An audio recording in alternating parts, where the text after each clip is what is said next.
Irmãos amados, nós vamos então abrir a palavra de Deus na carta do apóstolo Paulo aos Filipenses, capítulo 2. Filipenses, capítulo 2.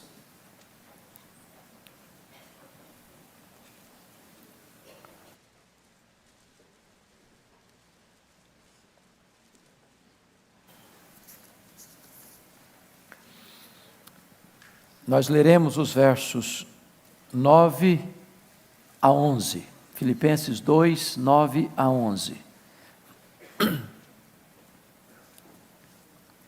O apóstolo Paulo escreve assim: pelo que também Deus o exaltou sobremaneira, e lhe deu o nome que está acima de todo nome, para que ao nome de Jesus se dobre todo o joelho, nos céus, na terra e debaixo da terra, e toda língua confesse que Jesus Cristo é Senhor, para a glória de Deus Pai. Amém. Meus amados irmãos, esta verdade que acabamos de ler, o senhorio de Cristo, é a verdade magna do cristianismo. Esta doutrina é a acrópole de toda a doutrina cristã. Aqui está o núcleo do Evangelho, a essência do Evangelho. Jesus Cristo é o Senhor. Eu quero tratar deste assunto hoje com vocês. E quero evocar a experiência de um sociólogo francês que, fazendo a sua tese de doutorado sobre a religiosidade do Brasil, porque notou que desde o nosso descobrimento, esta terra tem um cunho religioso. Os nossos descobridores deram o nome de terra de Veracruz, terra de Santa Cruz. Então nós temos uma espécie de viés religioso. E esse estudioso, para escrever a sua tese, viaja ao Brasil para fazer uma pesquisa de caso, uma pesquisa de campo. E ele fica impressionado porque, ao chegar já no aeroporto do Rio de Janeiro, lá na alfândega já viu um grande crucifixo pendurado e viu já ali a representação de Jesus. Aí ele pega um táxi rumo ao hotel e no retrovisor do táxi estava lá uma figura do Cristo Redentor. Mesmo a caminho do hotel, ele viu muitos templos religiosos das mais diversas denominações. Então ele sai a campo para pesquisa, liga o seu gravador e aborda a primeira pessoa assim: você crê em Jesus? E a pessoa abordada respondeu: é claro, eu sou católico romano. Aí ele avança um pouco mais e vê uma igreja de portas abertas, um grande letreiro em cima: Jesus é o Senhor. E pergunta: você crê em Jesus? E a pessoa respondeu: é claro, eu já recebi um milagre. Eu andava de fusquinha, agora estou andando de carro importado. Ele avança um pouco mais e entra numa loja da Umbanda. Lá tinha uma grande imagem de Iemanjá e ao lado uma estampa de Jesus. E ele se aproxima da pessoa que dirigia a loja e pergunta assim: o senhor crê em Jesus? E o homem respondeu: é claro que eu creio. Ele foi um espírito muito elevado, creio sim. E ele ainda, no seu campo de pesquisa, vai à Universidade Federal, entra na sala de um eminente professor, erudito, e tinha sobre a sua mesa livros do filósofo Spinoza, David Hume, Immanuel Kant, Augusto Comte. E ele se aproxima e pergunta ao professor: e aí, o senhor crê em Jesus? E o professor respondeu: claro que eu creio. Ele era um homem muito inteligente, esperto, diferenciado. Em seu tempo, a sua filosofia era refinada. Ele sai da universidade, volta para a rua e vê dois moços andando. Camisa branca, gravata, sapato bem engraxado, cabelo bem cortado. pareciam até irmãos gêmeos. Ele aborda esses dois jovens e pergunta assim: e vocês? Vocês creem em Jesus? E eles responderam: sim, claro que nós cremos. Nós fazemos parte da igreja verdadeira. Nós somos da igreja dos santos dos últimos dias. Ele avança um pouco mais e então vê um grupo vendendo algumas revistas religiosas e panfletos e pergunta: e vocês? Vocês creem em Jesus? Claro, nós cremos. Aliás, nós podemos falar tudo para você sobre Jesus. Podemos falar para você sobre o Armagedon. Aliás, nós fazemos parte dos 144 mil eleitos do Apocalipse. E o sociólogo fica impressionado com a vocação religiosa do povo brasileiro. Viu a estampa do crucifixo nas repartições públicas, nas casas, no aeroporto e para todo lado, até nos botequins. E ele viu quão religioso é o povo brasileiro. Mas o que eu estou lhes contando é apenas uma parábola do que representa o problema religioso do nosso país. Quem é Jesus? E eu gostaria que nós pudéssemos agora levantar essa pergunta: quem é Jesus? Depois que Jesus, no mar da Galileia, acalmou uma tempestade, e os discípulos, impressionados com o seu poder, perguntaram uns aos outros: mas quem é este que até o vento e o mar lhe obedecem? Esta era a grande pergunta deles. Aliás, quando Jesus caminhava lá pelas bandas extremas do norte de Israel, lá nas fraldas do Monte Hermon, lá em Bânias, onde nasce o Rio Jordão, em Cesareia de Filipe, o próprio Jesus perguntou para eles assim: que dizem os homens ser o Filho do Homem? O que o povo comenta a meu respeito? E os discípulos responderam: uns dizem que tu és João Batista, outros dizem que tu és Elias, outros dizem que tu és Jeremias, outros dizem que tu és alguns dos profetas. Notem vocês que a essas alturas, Jeremias já era um profeta que vivera muitos séculos, João Batista tinha sido decapitado recentemente, Elias tinha sido levado para o céu, trasladado. E por que responderam isso? Porque a chamada doutrina da metempsicose, ou transmigração das almas, ou reencarnação, já era ensinada 500 anos antes de Cristo por Pitágoras, na Grécia. E eles acreditavam nessas coisas. Então, o povo acreditava nessas coisas. Então Jesus se volta para os discípulos e pergunta assim: e vós, quem dizeis que eu sou? E Pedro responde pelo grupo: tu és o Cristo, o Filho do Deus vivo, tu és o Messias, tu és o Filho de Deus, tu és o profeta, o sacerdote, o rei. Preste bem atenção. Foi exatamente por esta causa de ele ser o Senhor, o Messias, o Filho de Deus, que ele foi sentenciado à morte. Quando ele foi levado, preso, para o sinédrio judaico, e o sinédrio contratou testemunhas falsas para acusá-lo, lá pelas tantas do interrogatório, depois que Jesus já tinha sido cuspido e esbordoado, o sumo sacerdote Caifás chega para Jesus e faz a seguinte colocação: eu te conjuro, pelo Deus vivo, que me digas quem tu és. És o Cristo de Deus, o Filho de Deus? E Jesus respondeu: tu disseste. E o sinédrio não teve mais dúvidas, e sem tardança disse: é réu de morte, deve morrer. Exatamente porque ele era o Senhor, o Filho de Deus. Aliás, os próprios demônios sabiam disso. Quando Jesus chegava em determinados lugares e pessoas endemoniadas vinham, os demônios confessavam na boca dessas pessoas: tu és o Filho de Deus, sabemos quem tu és, o Filho de Deus. Mas depois do Pentecoste, quando Jesus morre, ressuscita e depois derrama do seu Espírito, lá no Pentecoste, Pedro se levanta, no poder do Espírito Santo, e diz para a cidade de Jerusalém, para aquela multidão que estava reunida: esteja absolutamente certa, pois, toda a casa de Israel, de que este Jesus que vós crucificastes com mãos de iníquos, Deus o fez Senhor e Cristo.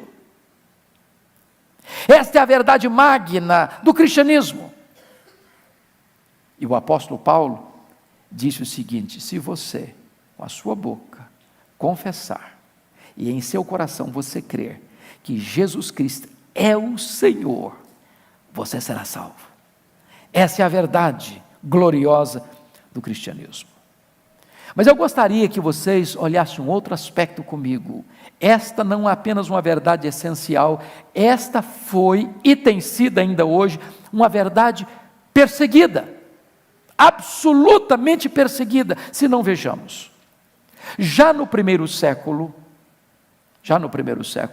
surgiu uma falsa doutrina, uma terrível e perigosa heresia no contexto religioso, chamada de gnosticismo. Era uma espécie de concubinato entre a filosofia grega e a fé judaica.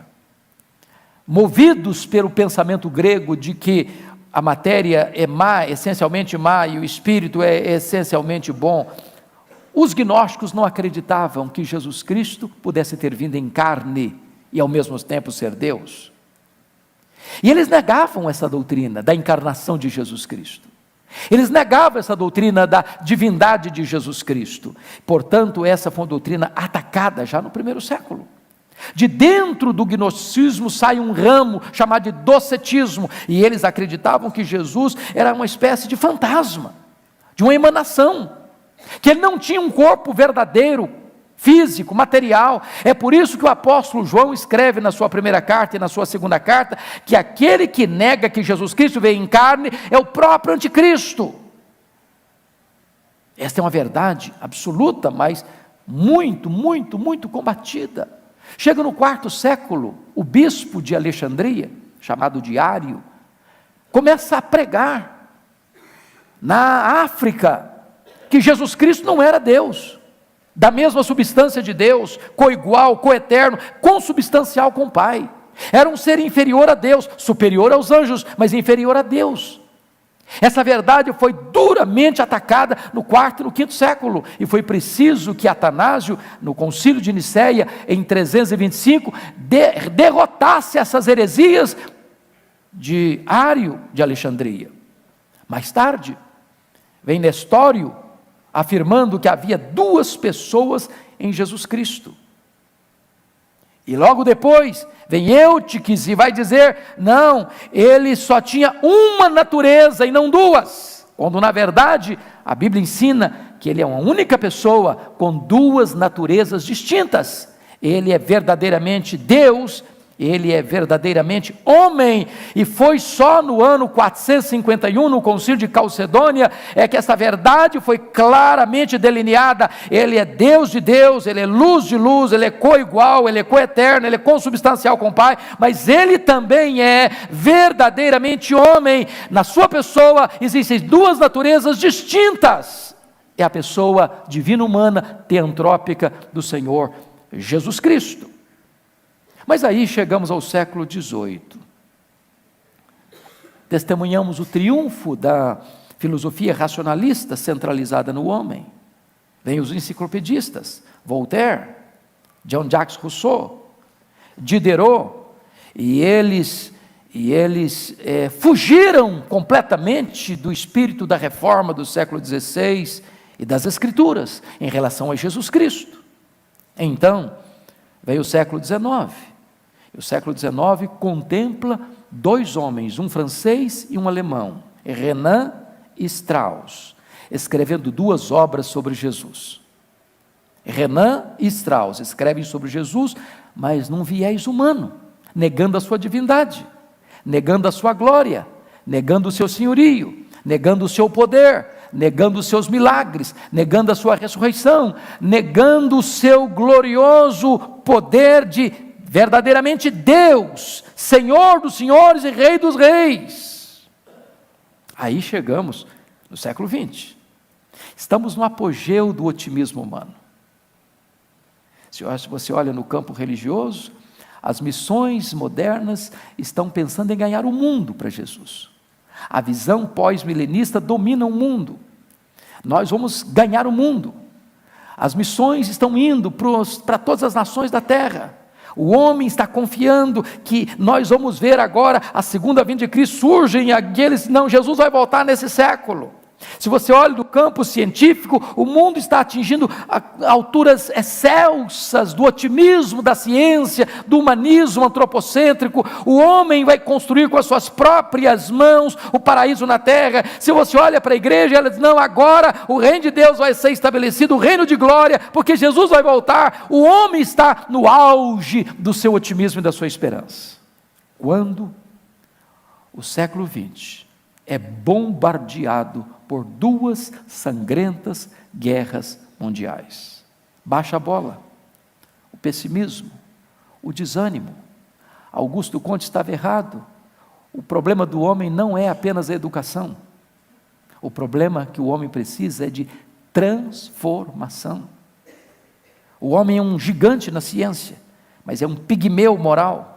O homem é um gigante na ciência, mas está morto nos seus delitos e pecados e rebelado contra Deus. De tal maneira que, nesse contexto, surge também a teologia liberal, anunciando o reino dourado da fraternidade universal, como Deus sendo reconhecido como o Pai de todos, e todos os homens são irmãos, não importa a religião que você tem, a fé que você professa, somos todos a sua família, somos todos a sua igreja, e entra então a ideia de ecumenismo. E então surge na Alemanha um homem chamado Dibelius, que vai propor uma nova leitura da Bíblia. Não a leitura gramático-histórica, mas a leitura crítico-literária. E vai dizer, não, esse livro é um livro comum, esse livro é um livro cheio de erros, esse livro é um livro cheio de falhas, esse livro é um livro cheio de contradições. Aí surge um homem também na Alemanha, Rudolf Bultmann, diz, não, esse livro está cheio de mitos, os milagres que estão registrados, não foi o que Jesus Cristo fez, foi o que os discípulos pensaram que eu tivesse feito. Nós temos que demitologizar o Novo Testamento e começar a anunciar um Cristo falso, mentiroso, que não é o Deus encarnado, que não ressuscitou, que não voltará. Essa doutrina foi perseguida do primeiro ao nosso século, do primeiro século ao nosso século. Mas em outro aspecto que eu gostaria de dizer é que essa verdade de Jesus Cristo é o Senhor não é apenas a doutrina essencial e também perseguida, mas ela não é bem entendida. Não é bem entendida inclusive pela igreja. Inclusive, talvez por você e por mim, de forma plena. Por exemplo, a tarefa principal da igreja é anunciar Jesus Cristo como Senhor. Esta é a mensagem da igreja. Para vocês terem uma ideia, Jesus é apresentado no Novo Testamento como Salvador 16 vezes, como Mestre 64 vezes, mas como Senhor 650 vezes. A mensagem da igreja é: crê no Senhor Jesus. Se com a tua boca confessares que Jesus é o Senhor. E aí, meus irmãos, surge dentro da igreja uma teologia complicada, que tentou fazer uma distinção, uma dicotomização entre Salvador e Senhor, como se eu recebo inicialmente Jesus num primeiro estágio como meu Salvador pessoal. Lá mais à frente, num estágio mais avançado, depois de uma maturidade cristã, aí sim eu recebo Jesus como meu Senhor. A princípio ele é só meu Salvador, mas quem está no trono do meu coração ainda é o eu. Jesus não, Jesus está do lado de fora. Isso é um falso evangelho, isso não é o verdadeiro evangelho. A grande ênfase da mensagem neotestamentária é que Jesus Cristo é o Senhor. A não ser que Ele seja o Senhor da sua vida, do seu coração, dos seus sentimentos, da sua razão, das suas ideias, dos seus propósitos, das suas decisões, da sua casa, da sua família, Ele ainda não é o seu Salvador. Eu não posso pegar Jesus e não, eu só aceito-o como meu Salvador, como o Senhor ainda não. Quem manda na minha vida sou eu, quem decide sou eu, quem faz sou eu, quem resolve sou eu. Não, ou Jesus manda na sua vida, ou Ele ainda não é o seu Salvador pessoal. Essa é a mensagem da igreja, essa é a mensagem do cristianismo. Se vocês perceberem, os cristãos do primeiro século enfrentavam o mundo e conclamavam o mundo a se ajoelhar diante de Jesus Cristo, o Senhor. Hoje a igreja está pedindo assim, com muito jeitinho, para não melindrar as pessoas, que se não for muito incômodo, que elas dêem uma chance para Jesus. Apequenaram Jesus, diminuíram Jesus. Jesus é o Senhor, o Rei da glória, aquele que está assentado no alto e sublime trono. Eu pergunto a vocês, o que significa hoje, no século 21, você afirmar para alguém, Jesus é o Senhor? Quase nada, quase nada. Vira um clichê religioso, vira uma frase de efeito, virou uma nomenclatura teológica. Mas lá no primeiro século, para os nossos irmãos que viveram na igreja primitiva, afirmar que Jesus Cristo é o Senhor era uma revolução, porque naquela época, Senhor, Quírios, era César. Roma, prestem bem atenção nisso, não tinha nenhum problema com as outras religiões. Não, Roma era mãe tolerante a todas as religiões do mundo. Ela abraçava e acolhia todos os salvadores do mundo. Tinha um panteão para todos os deuses do mundo. Não tinha nenhum problema acrescentar nesse panteão mais uma divindade, mais um salvador. O grande problema de Roma e o grande problema dos cristãos é que a tolerância era de Roma e a intolerância era dos cristãos. Como assim? É que os cristãos afirmaram para Roma, para nós cristãos, só Jesus Cristo é o Senhor. Para Roma, isso era traição. E por causa desta declaração para nós, só Jesus Cristo é o Senhor, os cristãos foram queimados vivos, os cristãos foram crucificados, os cristãos foram jogados nos anfiteatros da morte para serem devorados pelas feras, os cristãos foram martirizados, os cristãos foram jogados nos antros da terra, nas catacumbas de Roma, exatamente por afirmar que Jesus Cristo é o Senhor. Eu pergunto a você, o que custa para você hoje dizer em alto e bom som, Jesus Cristo é o Senhor? Que preço nós pagamos por isso? Que renúncia temos que fazer por isso? Meus amados irmãos, naquele tempo, afirmar que Jesus é o Senhor era expor sua vida à tortura, à prisão, ao martírio, à morte. Mas ainda assim hoje, em muitos lugares, pastor Arival já foi à Coreia mais do que eu, só fui uma vez, mas me marcou muita vez que eu fui. E se você puder, leia o livro O Pentecoste Coreano. Esse livro está disponível. Se você parar para perceber, a Coreia enfrentou grandes dramas para ser a igreja que é hoje. E você não vai entender a igreja forte que tem na Coreia, a não ser que você entenda o contexto em que o evangelho foi plantado naquela terra. Para vocês terem uma ideia, o primeiro missionário que chega na Coreia foi morto a pauladas. Morto a pauladas. Logo que o evangelho chegou, vocês se lembram que o Japão domina a China e a Coreia era corredor do Japão. E se estabelece lá na Coreia que os crentes coreanos, inclusive, deviam adorar os deuses pagãos adorados no Japão e adorar o imperador como uma divindade. E aqueles que se recusavam a curvarem-se nos altares pagãos e a dizer que o imperador japonês era Deus, eram torturados.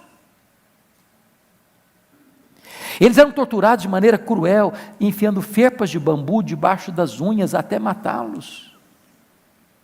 Eles eram torturados no sentido de amarrar as pernas no animal, a cabeça no outro animal e enxotá-los em direções opostas para o corpo ser arrebentado ao meio. Eles eram torturados colocando-se de joelhos e jogando uma pedra de 500 quilos em cima das suas pernas para esmagá-las. Num único dia, na cidade de Seul, às margens do rio Han, 200 pastores foram decapitados por simplesmente dizer: só Jesus Cristo é o Senhor. Visitamos ali o Museu dos Mártires, crianças, adolescentes, jovens, pastores, torturados, massacrados, vilipendiados, martirizados, por simplesmente dizer: Jesus Cristo é o Senhor. Depois da Segunda Guerra Mundial, a Coreia é rachada ao meio, e começa uma terrível perseguição ateísta contra a Coreia do Sul, e muitas vezes os crentes eram jogados dentro do seu templo, e se ateava fogo lá dentro do templo, com os crentes lá dentro, para que eles morressem carbonizados, simplesmente por eles afirmarem: nós acreditamos que Jesus Cristo, e nós proclamamos que só Jesus Cristo é o Senhor, nós não nos dobraremos aos falsos deuses, nós não adoraremos o ateísmo, nós não adoraremos qualquer outro, a não ser Jesus Cristo, o Senhor da nossa vida. A minha impressão é que a igreja hoje precisa voltar a esta mesma prática, e entendermos que Jesus Cristo é o Senhor da nossa vida, da nossa família, dos nossos negócios, das nossas decisões, das nossas ações, dos nossos sentimentos, da nossa vida, do nosso futuro, do nosso tudo. Precisamos entender isso, que diante dele deve se curvar os reis, os príncipes, os pensadores, os cientistas, os filósofos, todos, sem distinção, precisam se curvar. Ele é o Senhor.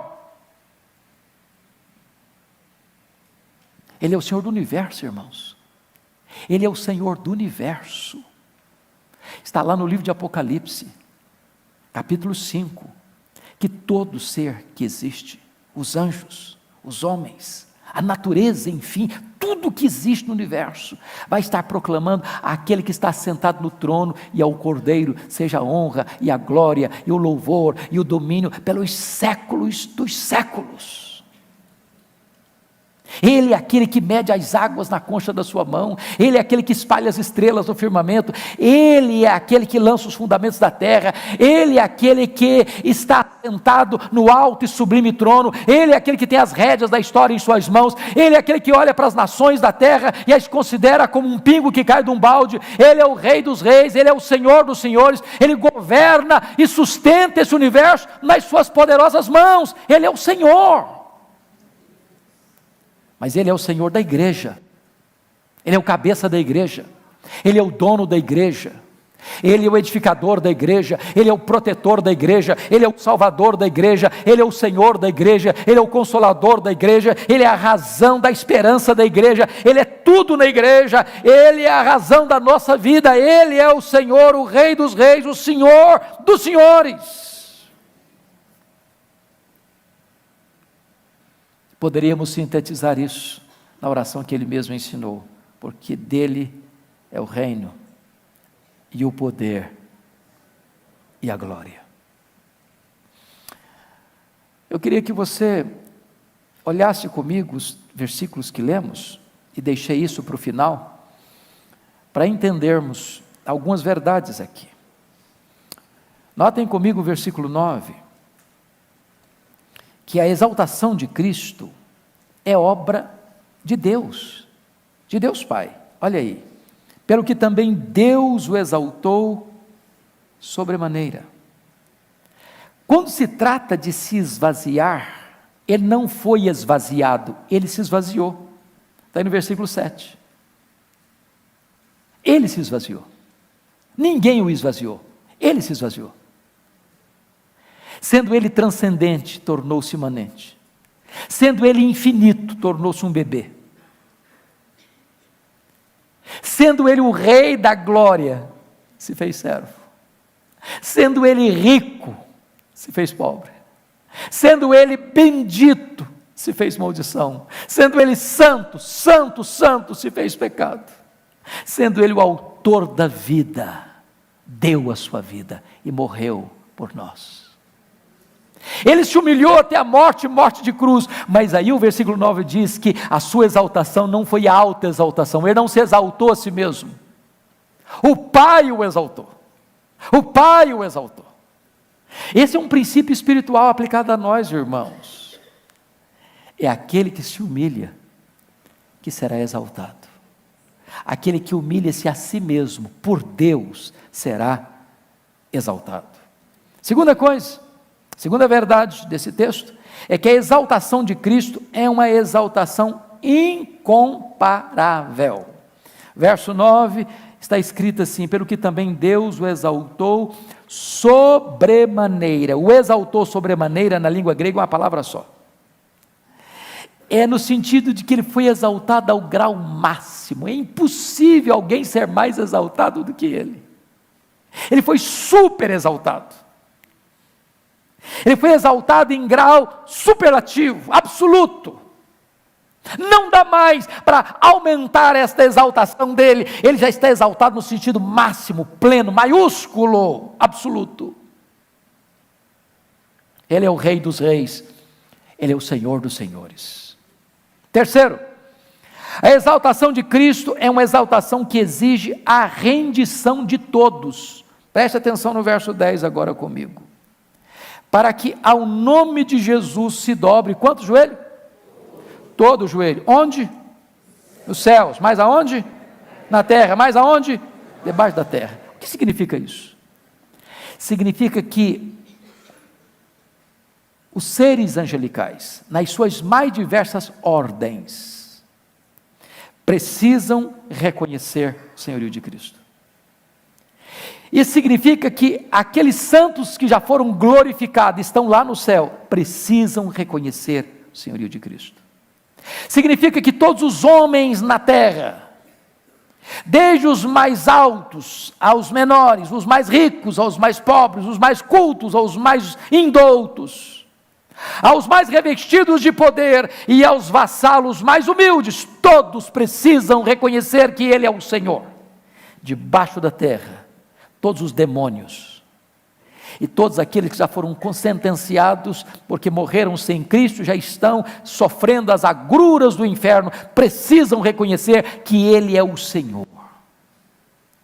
Não há sequer uma exceção em todo este universo que não vai ter que se prostrar e reconhecer que Jesus Cristo é o Senhor. Essa exaltação exige uma rendição de todos. Agora preste atenção. Muitos hoje estão rebeldes. Muitos hoje se prostram e adoram a si mesmos. E adoram aos demônios, e adoram a falsos deuses. Mas aqueles que não voluntariamente se curvam hoje, amanhã, forçosamente, imperativamente, necessariamente, coercitivamente, precisam se prostrar e reconhecer que Jesus Cristo é o Senhor. Quarto lugar, a exaltação de Cristo é uma exaltação proclamada universalmente. Olha comigo o versículo 11. E toda língua confesse que Jesus Cristo é Senhor.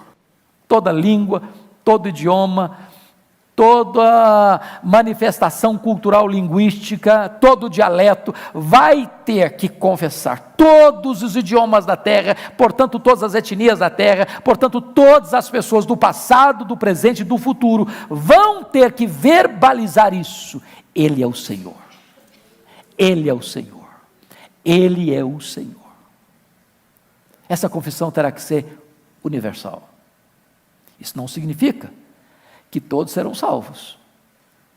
Hoje você pode fazê-lo com a espontaneidade do seu coração, se rendendo a Ele, porque a Bíblia diz que se você crer no coração, e se você confessar com seus lábios que Ele é o Senhor, você vai ser salvo. Se você não o fizer agora, necessariamente o fará no dia do juízo, para a sua própria condenação. Mas finalmente, queridos, quarto e último lugar, a exaltação de Cristo é uma exaltação que tem um propósito estabelecido. Olha o verso 11, na parte B. E toda língua confessa que Jesus Cristo é o Senhor, para a glória de Deus Pai. Louvado seja Deus. A Bíblia diz lá em 1 Coríntios 15, 23, que importa que Jesus Cristo reine, até que coloque todos os seus inimigos debaixo dos seus pés. Então preste bem atenção nisso. O diabo, o anticristo, o falso profeta, a grande Babilônia, os demônios, os ímpios, o inferno, a morte, todos, inteiramente todos, debaixo dos seus pés.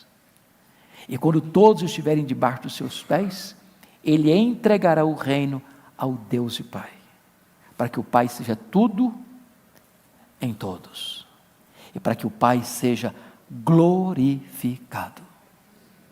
Este é o projeto de Deus, este é o Evangelho de Deus. E agora eu vou fazer uma pergunta para você: Jesus é o Senhor da sua vida? Eu não estou nem perguntando se você é presbiteriano. Eu não estou perguntando de uma forma mais abrangente se você é evangélico, ou se você é um cristão. Eu não estou perguntando se você é filho de crente. Não estou perguntando se você é um reformado calvinista, ou se você é um arminiano. Eu não estou perguntando se você é tradicional ou pentecostal. Eu não estou perguntando se você tem Bíblia e se você ora. Eu não estou perguntando se você entrega o seu dízimo ou se você ainda não é nem dizimista. Eu só estou perguntando uma coisa que é mais do que essencial para a sua salvação: Jesus Cristo é o Senhor da sua vida. Ele manda em você, você o obedece, você o honra, você é submisso a Ele.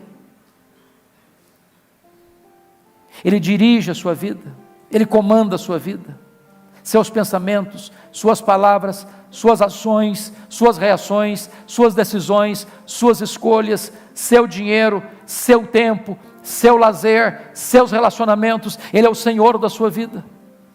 Não espere salvação, espere salvação, a não ser que Jesus Cristo seja o Senhor da sua vida.